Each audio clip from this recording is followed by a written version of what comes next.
I guess the key messages from me perhaps are a little different to other contributions because I've been asked to explore the wider public service rather than necessarily the National Health Service contribution to prudent healthcare. So I've been trying to think through those essentially community-based practices, opportunities, services that make a contribution to individuals either recovering from a period of ill health or perhaps trying to prevent a period of ill health in the first instance. I guess prudent healthcare, clearly, it's a big medical and a big clinical consideration. I don't think that's quite enough.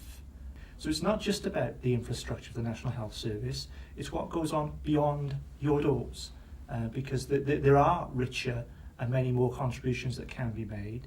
Just right now, as the NHS is thinking about strident financial times, so are we.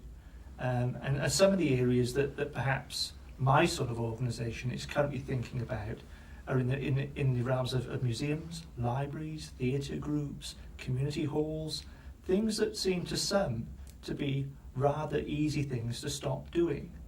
But in terms of health, in terms of vitality, in terms of helping individuals attach to communities and perhaps not be lonely, they're exactly the sort of services that I would contest a prudent healthcare agenda should be concerned about. So actually there's a challenge to an organisation such as mine. You need to think a little bit deeper perhaps and make sure that short-term decisions don't have unforeseen and unhelpful consequences to the agenda that we're looking to talk about today. I think perhaps the ingredients of a successful system are probably going to be much more around an informed and thoughtful preventative agenda. I think we will always be good at dealing with episodic ill health, be it physical, be it mental, be it whatever. But is that really enough? A person is a person before they become ill. They're a person when hopefully they're recovering from illness. So I think a prudent healthcare system really needs to think about that individual. Re-ablement without a purpose, without a sense of belonging in a community, I think will always leave an individual vulnerable.